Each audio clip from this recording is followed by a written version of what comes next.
Hello बच्चों, चलिए प्रश्न पढ़ते हैं। तो प्रश्न में दिया गया है, सबसे पहले किन जीवों ने प्रकाश संश्लेषण के उत्पाद के रूप में ऑक्सीजन को छोड़ना प्रारंभ किया। तो इस प्रश्न की मुख्य अवधारणा के बारे में हम जान लेते हैं। तो यहाँ लिखेंगे मुख्य अवधारणा। इस प्रश्न की मुख्य अवधारणा है जीवों का विकास। तो लिखेंगे यहाँ पर जीवों का विकास। जीवों के विकास से तात्पर्य है विकास अत्यंत धीमी। तो हम यहाँ लिख सकते हैं विकास अत्यंत धीमी, अत्यंत धीमी तथा निरंतर, तथा निरंतर चलने वाली, निरंतर चलने वाली प्रक्रिया है, प्रक्रिया है जिसके द्वारा, जिसके द्वारा विभिन्न जीवन स्वरूपों, विभिन्न जीवन, विभिन्न जीवन स्वरूपों का, स्वरूपों का निर्माण होता है, निर्माण होता है। अर्थात जैव विविधता निर्माण होता है। इसे कहा जाता है जीवों का विकास। अब हमसे पूछा गया है, सबसे पहले किन जीवों ने प्रकाश संश्लेषण के उत्पाद के रूप में ऑक्सीजन को छोड़ना प्रारंभ किया। तो यदि हम बात करें, सर्वप्रथम जीवन की उत्पत्ति जो है ये मानी जाती है कि सर्वप्रथम प्रोकैरियोटिक कोशिकाएं, अवायवीय प्रोकैरियोटिक कोशिकाओं का उद्भव हुआ था। प्रोकैरियोट्स जो होते हैं, अवायवीय प्रोकैरियोट्स का उद्भव हुआ था। अर्थात ये अवायवीय श्वसन करते थे।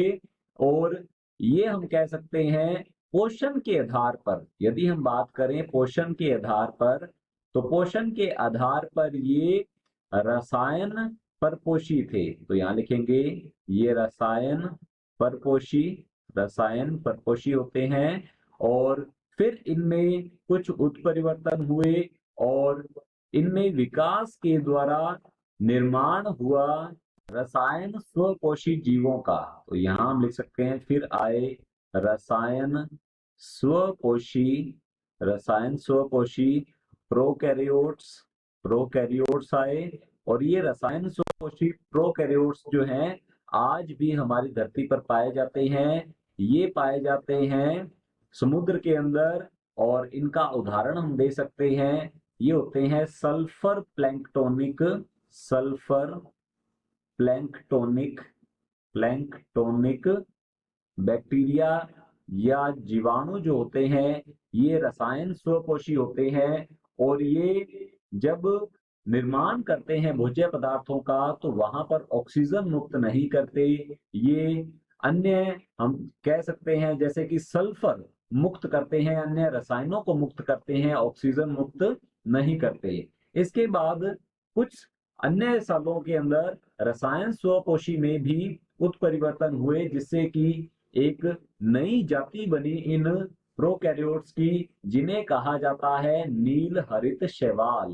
तो यहाँ हम लिखेंगे फिर बने नील हरित शैवाल। और नील हरित शैवाल जो है इन्हें साइनो जीवाणु के नाम से भी जाना जाता है, साइनो जीवाणु कहा जाता है। और ये प्रकाश संश्लेषण करने वाले जीव थे। प्रथम प्रकाश संश्लेषण करने वाले जीव जो है वे नील हरित शैवाल ही थे। तो यहाँ हम लिखेंगे प्रथम, ये प्रथम प्रकाश संश्लेषी, प्रकाश संश्लेषी थे, जीव थे धरती के।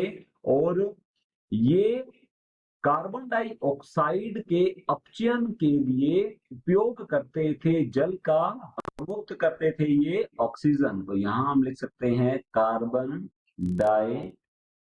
डाइऑक्साइड जो है इसके अपचयन से, कार्बन डाइऑक्साइड के अपचयन के लिए ये जल का उपयोग करते थे। हाइड्रोजन दाता यहाँ पर जल होता था। और ये सौर ऊर्जा के, हम यहाँ लिखेंगे ये सौर ऊर्जा की उपस्थिति में बनाते थे भोज्य पदार्थ, कार्बनिक भोज्य पदार्थ। तो यहाँ लिख सकते हैं भोजन या भोज्य पदार्थ का निर्माण करते थे। और साथ में ये ऑक्सीजन मुक्त करते थे। तो यहाँ लिखेंगे ये ऑक्सीजन जो है इसे मुक्त करते थे। तो हमारा जो प्रश्न है, सबसे पहले किन जीवों ने प्रकाश संश्लेषण के उत्पाद के रूप में ऑक्सीजन को छोड़ना प्रारंभ किया?